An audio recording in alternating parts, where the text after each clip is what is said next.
Jon Anik and Kenny Florian podcast. Jon Anik and Kenny Florian. I f***ing love him. I can't get enough of him. Let's hear that Boston next. Big jab there from Duffy, and Frank Mir is hurt now. Down goes Duffy, out cold. Frank Mir does it again. Rock'em sock'em robots here. Oh my goodness. Hyperbole. They're a couple of absolutely self-involved bullshit artists. Here are your hosts, Jon Anik and Kenny Florian. Next shot, bang. 1 minute before noon Eastern Standard Time. It is Thursday, November 2nd. The year is 2023. Good to have you with us. Episode 446 of the Anik Florian podcast, presented by DraftKings, live on the DraftKings Network, DraftKings YouTube channel, clips on the Anik Florian podcast YouTube channel as well. And as promised, we are joined by a man who has just had an exceedingly busy and successful 2023. This man also procreates, has children, beautiful family as well. But the great Eric Nicksick on Instagram and Eric_XC MMA. My man, welcome home. Congratulations on a successful venture. What a whirlwind your life must be right now. It probably feels good to be back in Vegas. Yeah, thanks, brother. No, it was good to get home. Good to make it home before Halloween. See the family, see the kids, and everybody. But yeah, man, it's been I don't even know what town I'm in right now, what time zone I'm in. I'm sure. Yeah, but it's been good, man. Nothing but celebration. So, well, if it makes you feel any better, I know you're always on top of everything screws tighten. So you reached out to me 24 hours prior and we're like, dude, where's the link to the show? And I was like, we're actually going Thursday instead of Wednesday. Hope you're still available. But it makes you feel any better. Every morning I back our car out of the garage for my wife. And this morning I, in my haste, did not wait for the garage door to go up all the way. So I did not go to Saudi Arabia, but I did absolutely shatter the rearview mirror on my Audi. Man. You're doing better than I am. So I guess I just want to start with your overall experience. At this point, you've been asked every question, albeit not from Ken Flo, but I just was curious about your overall experience in Saudi Arabia, accommodations, treatment, hospitality for you, Francis, and everybody else. World class, John. Absolutely world class. Like, they flew us business class, which is huge, obviously, on those long treks, those long flights. The hotel itself was 5-star, top notch. We all had our own luxury apartment, kitchen included. All the food was included. We had a security team. We had cars. If we wanted to go anywhere, we just texted the security team. They set it up. We jumped in the car. They took us where we wanted to go. They waited for us. So, go out and get dinner, hang out with the team, security team and car waiting for you. You didn't need a security team. It wasn't like it was like dangerous by any means, but it was just nice having that, somebody that can point you in the right direction or tell you where to go. Honestly, John, like, they rolled it out, man. And I'm telling you guys, we're going to be spending a lot more time in Saudi, especially Kenny. You're going to be out there a lot more, and they roll out the red carpet. The dinner that we had the night before the fight was the who's who of combat sports. Anywhere you looked or turned, you're like, holy shit, that's so and so. It was unreal, man. Like it honest to God, it was a experience of a lifetime that I'm going to tell my grandkids about. That's great, and I'm so glad it couldn't happen to a better guy. So I guess I'll just start with this. It's one thing for you or me or anybody to sort of bet on the athlete Francis Ngannou to get the job done in a championship setting in MMA or boxing. It's another thing to bet on that athlete to get the big money fight, because even though the PFL was there and big fights certainly are there for the now baddest man on the planet, Francis Ngannou, right? You guys all bet on him to get the Tyson Fury fight, right? And he got that fight. He maximized the showcase. But before we get into the fight, I guess I'm just curious, like, how confident were you that your athlete was going to get this particular fight? It was one of the big three. That was always kind of where our head was at. It was Wilder, Joshua, or Tyson, or bust. Like that really, like, there was matchup, like even Andy Ruiz's name came up, and Francis and I both agreed, like, that's kind of a bad matchup for us. Like, it didn't really make sense. Like, he's a dog. He's tough on the inside. He's got a great name, but it was like, that was more of a trap fight to us. Like, there was names that came up that were like, no, we want to stick with one of these big three. And if we can get one of those, then, we can generate some good money and make this a good boxing match. But obviously Tyson was the, shooting for the stars, man. And we got it. Eric, I'm curious to know what training looked like in preparation for this fight. When was his knee ready to go. And then was it just boxing? Like, was he doing any MMA on the side in preparation for this? Is he getting pro boxers to come in and give him sparring? And I guess, we see Mike Tyson, played a little bit of a part there. You never know. Is this like 10 minutes of him working with Mike? Was he along for the ride for camp? Is this a couple weeks with him? So I'm just curious about all those things. I know you played a major role. Sure. We'll break it down. We'll start with the knee. We got back, I think it was, I want to say April, maybe if my memory serves me correct. We had to go in for a small procedure to get some scar tissue cleaned up. He was having some problems, like anytime he'd bend his knee, it was almost like the meniscus, how the meniscus would catch. So there were some issues there with some scar tissue. So he had a small procedure done, a little bit of rehab with that. And then he was kind of just, back to normal, if you will. And actually that relieved a lot of the pressure on his knee. And that was April, Eric? Sorry? Yeah, I believe it was April, if I remember correctly, Kenny, because I'm trying to think about the timeline of when we ended up getting the fight. But and then so the way the camps kind of broke down, it was almost broke down into segments, if you will. So we knew we got the fight. We all met in July. So that was myself, Dewey, Markel, Randy, and Francis.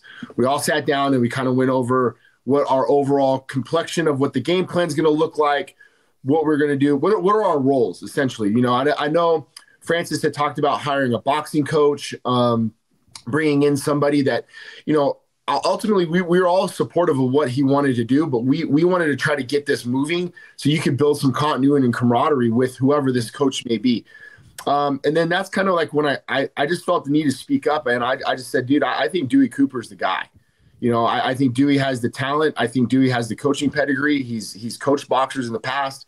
And not to mention, I just know Francis and his trust factor about surrounding himself with guys that he already knows and he already trusts, and the familiarity just made a lot more sense to me. And, I know he kind of like, okay, well, I'll think about it, sort of thing. And then as time went on, Dewey became more of that head coaching role for him in the boxing. And then he brought on John Mumba, who was from France, who he's also familiar with, who also was a very good boxer.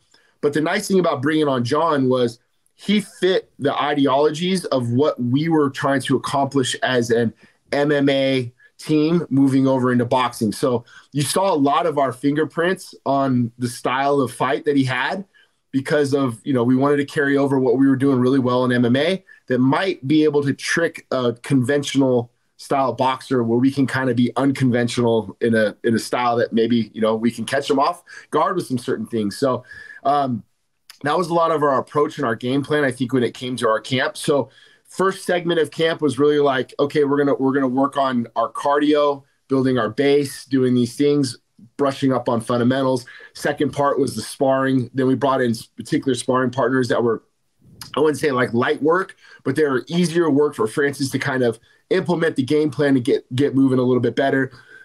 Third phase was like, okay, now we got some really tough guys that are going to kind of fit the style of Tyson Fury.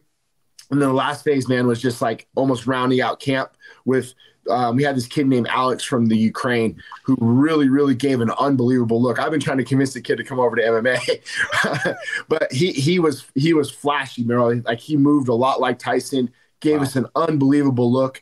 And then the one thing I really loved that like Dewey really wanted to implement was like after every sparring, all we did was collar ties.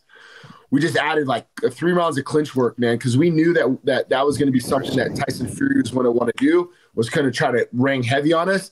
And we're like, bro, we want this. We're welcoming this dude to go in the clinch with us because we're going to bang your ass up.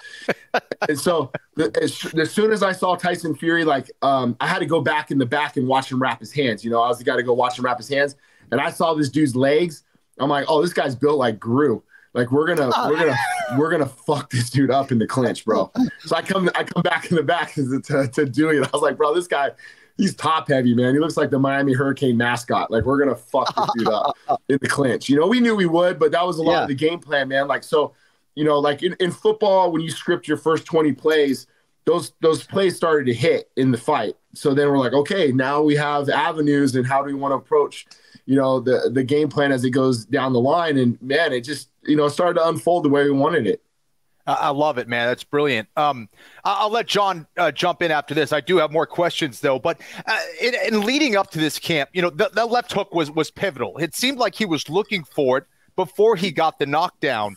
Was that something that you guys saw? Was that an adjustment that Francis Ngannou was making in real time? Where did that come from? Because ultimately, obviously, that was the best shot of the fight against Tyson Fury. Unbelievable. A little bit of both, but I would say more from to Francis's credit, just his situational awareness and his vision. He's an unbelievable athlete that can see things on the fly. That is something that he did work on quite a bit, and there was something that we were trying to land off of the jab, moreover than coming over top of the cross. I call it a Bader hook for Ryan Bader when Bader dropped Fedor. So it's almost a crooked jab. And what we'll look for is when a guy throws his jab is where's his rear hand? Is his rear hand in his pocket? So if the rear hand's in the pocket, we'll kind of slip the jab and throw almost our own crooked jab over top of it with a different type of arc to it. So, we did throw that a lot, but it wasn't off of the cross because Tyson threw the hook cross and Francis came over top of that. So that was more of a Russian style, a high elbow coming over top of the head that he throws very, very well on top of his, the Bader hook. So it wasn't anything that we were like, oh, this is something we're going to find, but it was that we were countering a lot with that hook. Xtreme Couture's Eric Nicksick back stateside after cornering Francis Ngannou in Saudi Arabia with us here on the Anik and Florian podcast. Very gracious with your time. So didn't catch a ton of the corner audio. I'm curious what your mentality or thought process was after round 8 going into rounds 9 and 10 when seemingly the fight was there for the taking. I mean, are you allowing yourself to even be excited in the moment that you might pull off the improbable? Many people thought you did. On the inside, man, I was freaking out. We got this motherfucker. We all were. This motherfucker. And on the exterior, I'm like, all right, man, like just another Saturday here, gonna beat Tyson Fury. I was doing myself. We're on the camp of we needed a little bit more volume. I watch enough boxing to know I feel like Tyson Fury is edging these rounds out with activity. And what these boxing judges might be looking for comparative to what our trained eye looks for in MMA, because we're landing the damage, in my opinion. The more impactful shots are coming from our guy.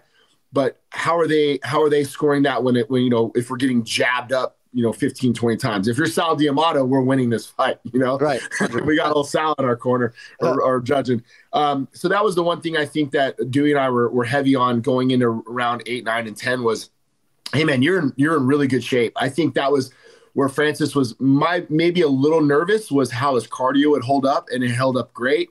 So we're like, hey, man, let's not leave anything left in our gas tank. Let's go. And by round 10, Jon, like he jumped off the stool. Like we got him hyped going into 10. And he's like, I'm gonna go get this motherfucker. Like he was hyped, and he jumped off the stool, and he was bouncing, and we pulled the chair back. I looked back at dude. I'm like, bro, he's going to unleash hell on this guy around 10, you know? So it was good, man. Like, I think for us as coaches, it's definitely a learning curve as far as like the judging goes and what we can do better. But all in all, I mean, it's a learning experience for us, and we're going to come back from that and become better.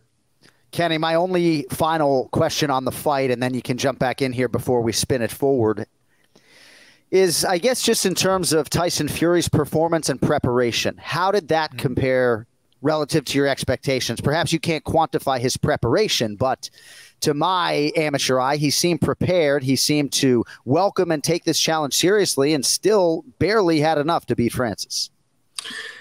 Yeah, I think when you go into it, it's like, Kenny will tell you there's guys who will hop on the mat and spar that maybe have far less experience than anybody in the room, but they're erratic and punches come from weird angles and you're just not really too sure. And you just go to, we call them boogers, you just go to like, all right, I'm just going to work off my jab and kind of see what this guy has. And you get hit with weird stuff.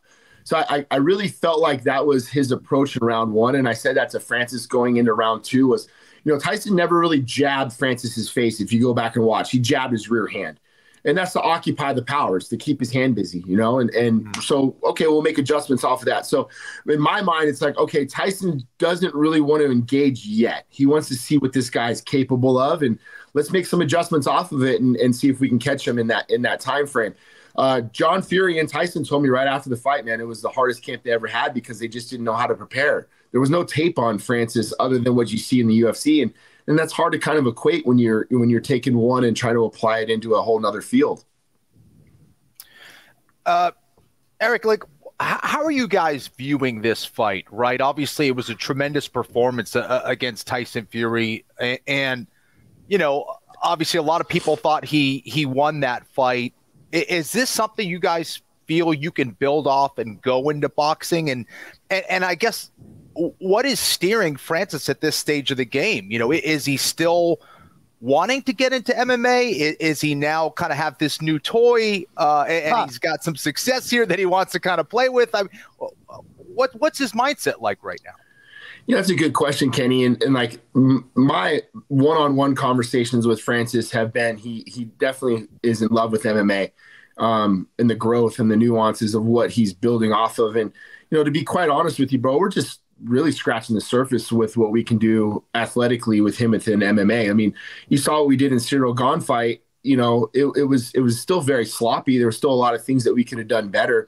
And he knows that, and he thinks he can grow off of that. And then, you know, it's a sport that I think he still really loves. And when he got back from the knee injury, we got back into training, and we were training for MMA because we didn't know what we were going to do with the UFC and that contract still. And he said something to me, man. He's like, dude, I'm so glad I have this love for MMA still.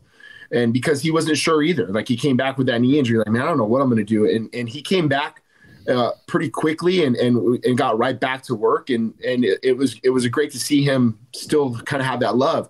But, you know, now when you're talking about it from a business perspective, it's like, dude, if you're going to be making $30-40 million to go box, right. You know, it's like, I understand it if you decide to go and box 2 or 3 more times and then maybe possibly get back to MMA or nothing. I don't know.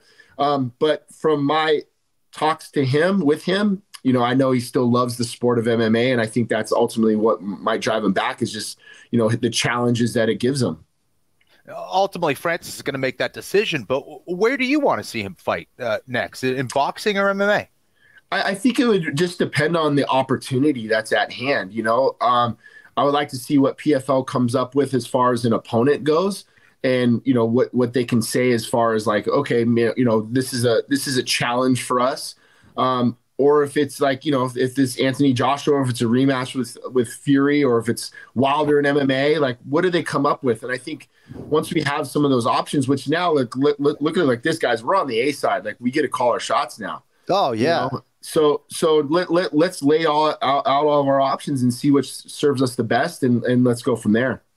All right, so it's not going to be mixed martial arts. It's going to be boxing, okay? Let's cut to the chase here. So when Francis Ngannou signed with the PFL, for me, obviously, it was bittersweet, right? Because my best friend, Kenny Florian, is their lead analyst, so I'm happy that Ken Flo was going to call his next MMA fight, but I bemoan the fact that we weren't going to see him in mixed martial arts until May of 2024 at the absolute earliest. That is absolutely back burner stuff right now, and I'm not saying that because the UFC cuts my paycheck. Now, the appetite for me and 95% of combat sports fans is to see Francis Ngannou box Deontay Wilder. No, I mean, in a rematch with Tyson Fury, but the dream fight for me right now, 100% is Deontay Wilder and Francis Ngannou in a boxing setting.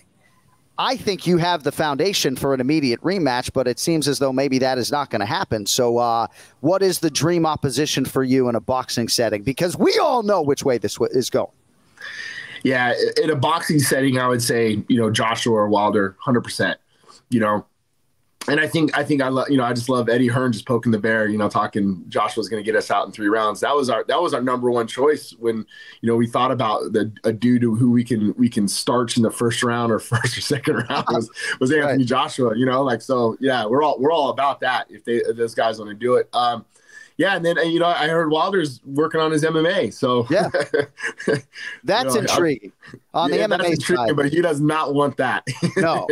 Well, and I also think in terms of Francis's still appetitive nature for MMA, one thing that would make you love MMA is when you knock down Tyson Fury and hurt him, and the rules of that particular sport force you to back up, right?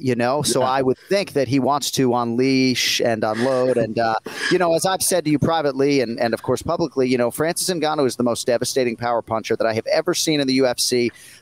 Just a skosh ahead of the late, great Anthony Rumble Johnson. And just a really good dude, right, in all of our interactions. I'm just so happy for you guys. I want to be respectful of your time. Kenny, if you have anything on the back end, fine. Last thing I will say, in terms of you and your career, obviously it has been a huge 18 to 24 months. But I think like a lot of us, at some point we say to our significant other, hey, I want to try to do this. And, we may not make money. And certainly Kenny and I can relate as far as the podcast is concerned. For me, it was Bellator season 1 in 2009. I don't know for you if it was maybe becoming the main man at Xtreme Couture, if that was the moment that for you and your wife, she was like, oh, my God, man. Or if it's been like signature big moments ever since. But I'm curious, when was like the moment where Annie, your wife, was like, holy shit, man, like you fucking bet up yourself and you did it?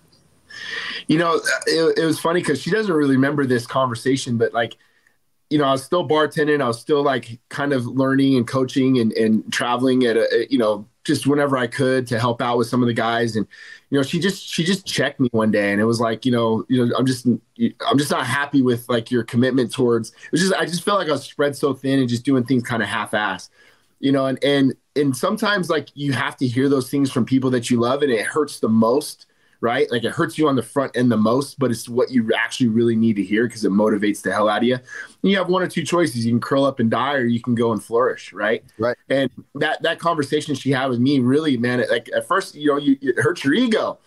And then, but you realize that this is exactly what you needed. And then for me, I think all in the progressions, COVID really helped me. Like, with COVID, I felt like it challenged me in a way of gratitude in a time where, everybody was hurting. Everybody was on the same playing field. And COVID became about perspective. And what do I have? What can I do? And how can I flourish in a time where I think people are going to let their guard down? And, I had a key to the gym. I had access to my athletes. I had Francis Ngannou and handful of guys, Dan Ige, Brad Tavares. And I said, look, guys, we're going to keep this super secret training sessions. I called the Dev Group, Team 6, SEAL Team 6 guys. We're going to go and work, and we're going to go and get better in a time where I think people are going to be letting their guard down, and we can not only catch up, but I think we can lap some people and become better. And by doing so, it really helped me become a better coach. It helped me become a better father and a husband. But I definitely attribute to that time during COVID where I felt like it really helped me become the guy that I am today. Yeah. Amazing foundation that you have set, my brother. We appreciate the time so much. Congratulations. We can't wait to see all that your future holds, of course, in the corners of Ngannou and Strickland and Ige and everybody else on Instagram and Twitter. I guess they call it X now. It is Eric with a C _XC MMA. My man, rest the voice, right? Like the voice is probably getting as tired at this point, I would say, as the hands. But we appreciate you carving out a quarter of an hour for us, my brother. Anytime. Kenny, what'd you think about the Southpaw? I had to ask you, bro.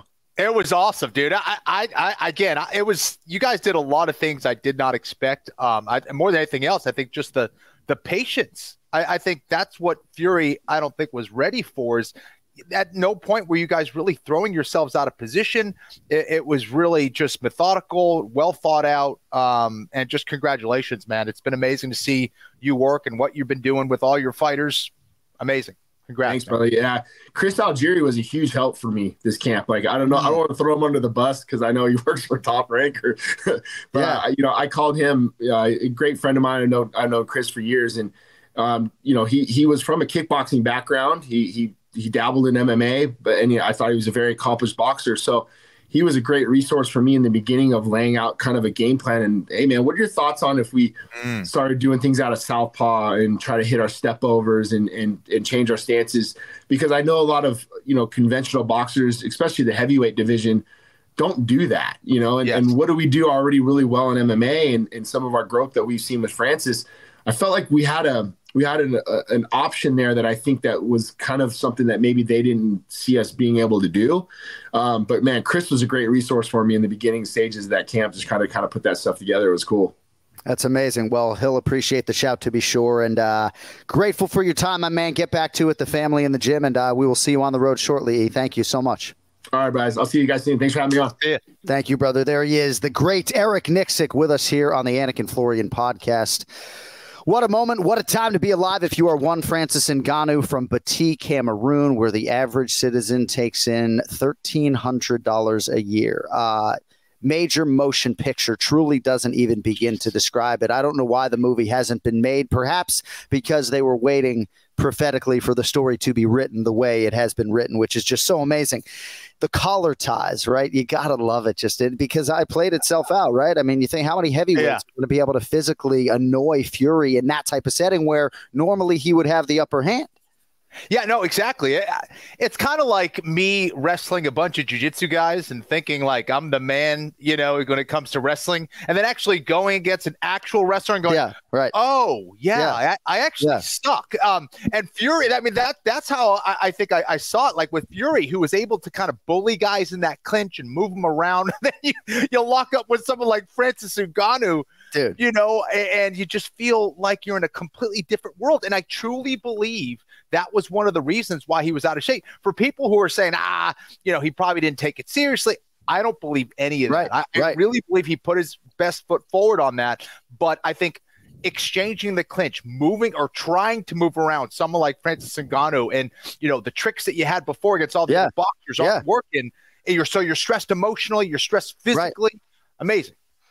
Well, and if you fast forward, say, 12 or 18 months even, I don't know how old Tyson Fury is, right? But deadlift and squat and try to get yourself in the best possible physical shape of your life. I don't know if he was in that.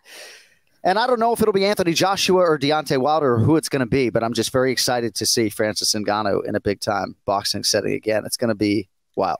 And it's also not fair standing next to Francis Ngannou. Like no matter what kind of shape you're in, you're never going to look that great just because Francis looks like he's carved out of marble. Yeah, man. It's what an experience, man. Unbelievable. And Eric and everything he's done, man. He just has a very thoughtful way of approaching things. He's extremely humble. He'll reach out to other people for help and advice, and just a great leader, a great coach, a great leader, and really excited for him because every exchange, every interaction I've had with him has always been a very, very positive one. So I'm very happy for him and his team.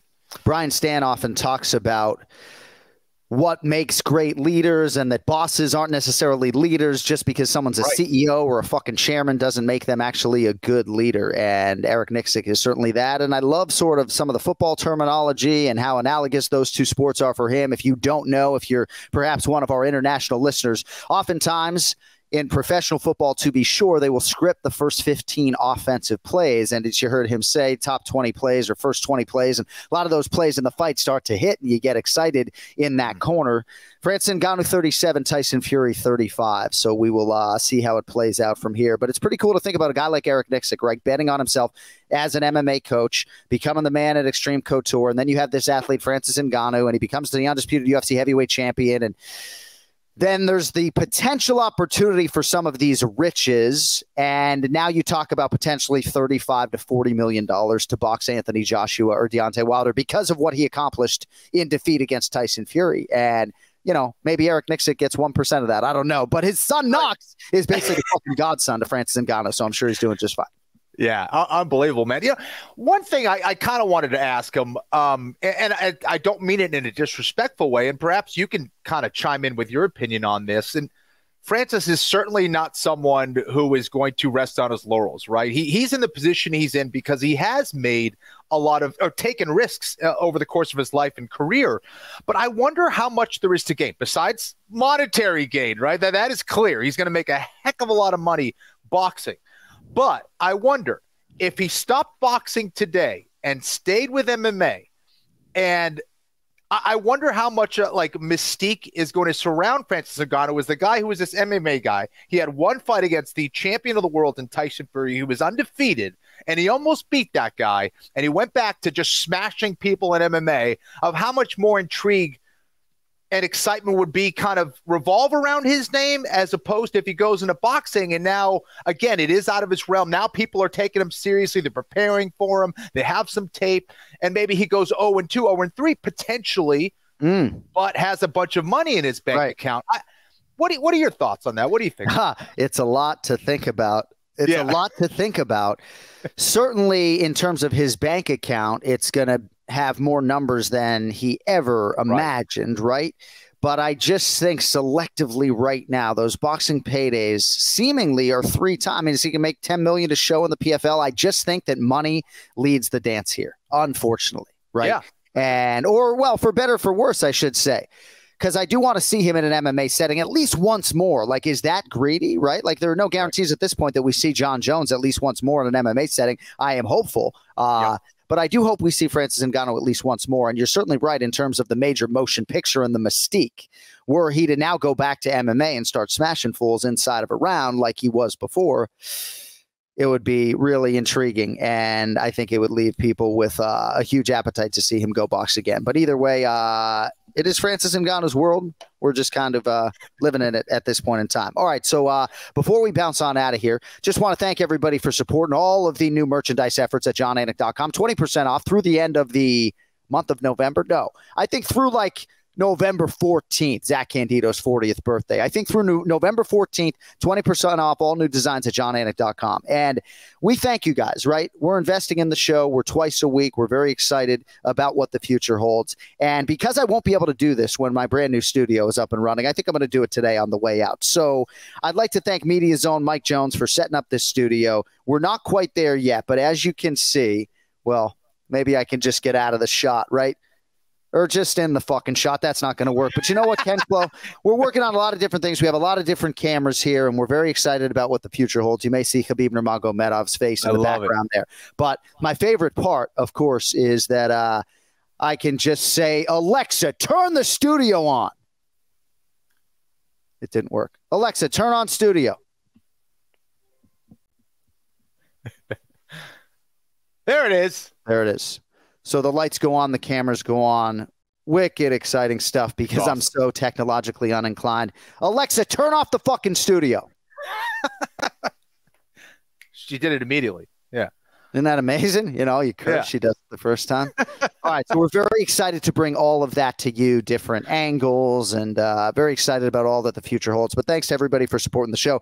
Thanks to our producer, Cody Merrow. Thanks to Eric Nicksick for hopping on today. We are right back with you this Sunday in advance of UFC 295. Perhaps that episode will drop on Monday. Don't want to put any undue pressure on Cody and our DraftKings staff. But we are taping on Sunday as we get ready for UFC 295. We will be joined by Matt the Steamroller Frivola. We did reach out to Benoit Saint-Denis, but as many of you know, that man is on a seek and destroy mission, so he respectfully declined. Going to come on after the fight if he gets through Matt the Steamroller Frivola. But Cody tells me it will be out on Sunday, and we will be joined by Matt the Steamroller Frivola. So with that, thank you all for checking back in with us this week. Don't forget to like the show, subscribe on DraftKings, because I guess that helps the show as well and helps us. And we will talk to you guys in a few days. With that, for Ken Flo, I'm Jon Anik. Thank you for watching, for listening.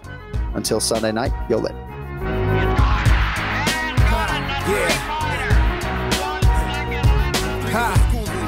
you sure we're not in the Boston?